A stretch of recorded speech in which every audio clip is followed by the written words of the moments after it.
Alhamdulillah saat ini kami sudah bersama dengan Ustadz Zaki Mirza. Assalamualaikum Ustadz. Waalaikumsalam warahmatullahi wabarakatuh. Malam takbiran tiara ketemu dengan Ustadz Zaki Mirza ya. Biasanya kalau penceramah ini jadwalnya makin mendekati harinya makin padat. Betul, ini meluangkan waktu untuk TV One ya. Untuk kemudian memberikan pencerahan kepada kita semua.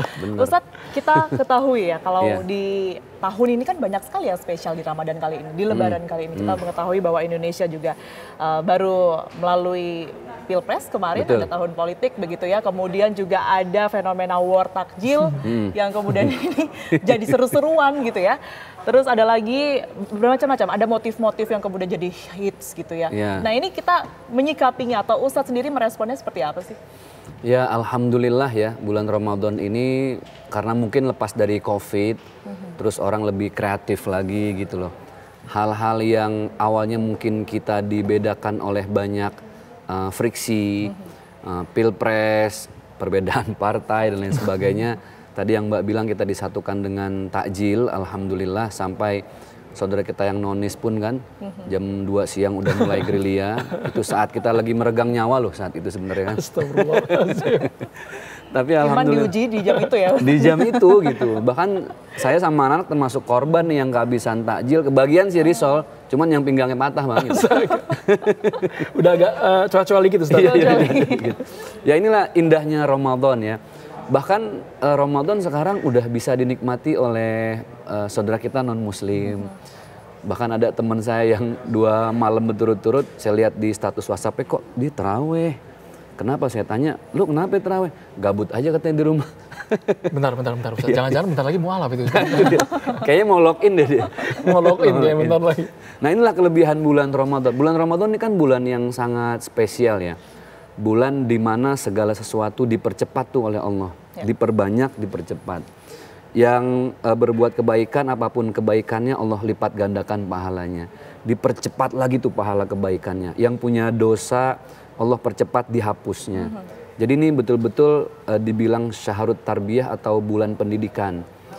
Tapi dengan syarat siapa saja orang yang puasanya dihapus segala dosanya oleh Allah, dia nggak cuma nahan lapar sama haus doang. Makanya ada satu hadis dari baginda Rasulullah yang beliau bersabda, wa qala Nabi sallallahu alaihi wasallam man shama ramadhana imanan wa ihtisaban ghufira lahu ma taqaddama min dzambi. Orang yang berpuasa tidak hanya dengan iman ya, tapi dengan ihtisaban. Ihtisaban itu artinya selain mencari pahala, dia mengevaluasi sisi lain dari perut dan kerongkongannya aja. Perut identik dengan lapar, kerongkongan identik dengan haus. Tapi yang dia ikut puasakan juga pikirannya. Dia berusaha untuk belajar tidak terlalu banyak mikir jelek ke orang lain selama bulan Ramadan. Makanya ikut dia didik tuh. Yang tadinya dikit-dikit suuzon, jangan-jangan nih gitu kan. Udah kebanyakan jangan tuh hidup. Akhirnya pusing sendiri. Tapi dia berusaha untuk melihat sisi baik dari semua permasalahan ataupun pribadi orang lain. Sampai ada istilah kan gini, segemuk-gemuknya ikan itu pasti ada tulangnya ya. Dan sekurus-kurusnya ikan pasti ada dagingnya. Artinya peribahasa ini mengajarkan seburuk-buruknya manusia, sahabat, bestie kita, teman, kerabat, itu pasti ada baiknya kok. Dan sebaik-baiknya orang yang kita anggap itu terbaik, ternyata ada sisi jeleknya. Itulah manusia. Jadi kita diajarkan untuk ahbib habibaka haunamma asa ayyakuna bagidoka yaumamma. Kalau cinta sama orang lain suka ya suka sewajarnya. Karena kalau udah ketemu jeleknya biasanya sakit hati banget gitu kan. Atau kalau benci sama orang lain ya benci sewajarnya. Mana jangan tahu. Curhat tapi kita nih Ustaz. Iya, yang curhat nih. Kayaknya sesi curhat nih. Termasuk dengan non muslim ini, ya saya seneng aja ngelihat di TikTok ya, nongol di beranda gitu kan. Mereka banyak berbondong-bondong, bahkan ada yang pakai hijab kan. Bahkan ada meme yang katanya kalau mau beli takjil harus ada baca password. Baca Fatihah, masih bisa lah orang non muslim. Tapi ketika suruh baca Yasin dia nyerah gitu kan. Jadi inilah keindahan bulan Ramadan, bulan yang sangat dimuliakan. Ya harapannya sih mudah-mudahan di Ramadan berikutnya bisa mempersatukan banyak hal lain yang saling berbeda ya. Kan apalagi sekarang ini Masya Allah tragedi menjelang mudik ada beberapa kali yang kita lihat. Tadi saya ditanya itu Ustadz gimana hukumnya ya?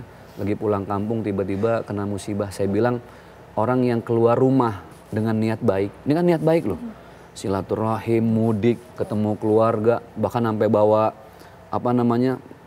oleh-oleh, dengan segala persiapan dan ya, segala macam, ketupat di tenteng-tenteng, itu kan niat baik. Betul. Nyambung cinta dan kasih sayang yang udah lama nggak ketemu.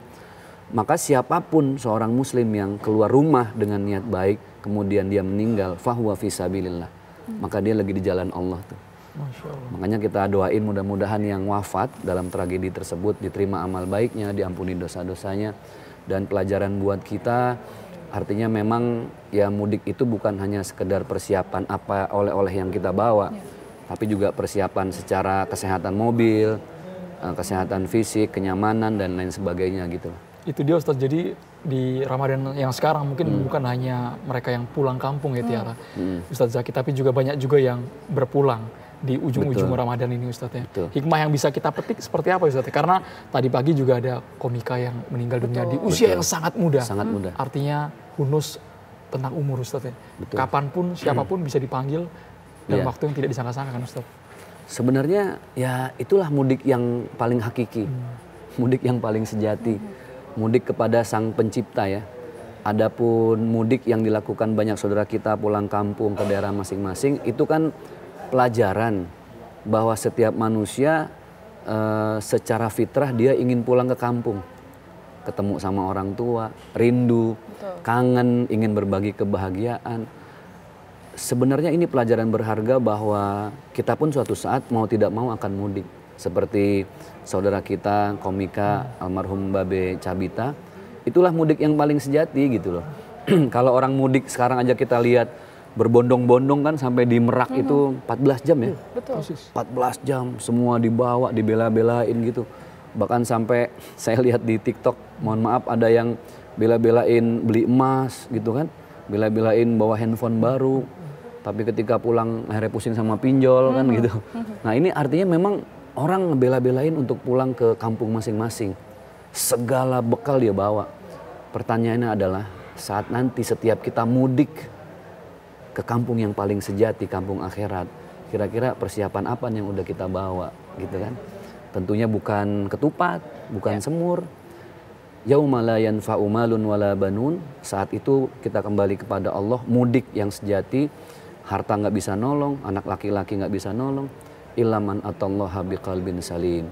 Oleh-oleh yang paling bisa kita bawa itu yang diterima oleh Allah adalah hati yang bersih, hati yang suci, dan inilah momennya Lebaran, membersihkan hati. Masya Allah. Kalau kita melihat seperti yang tadi disebutkan ya. Dengarnya jadi gemeter.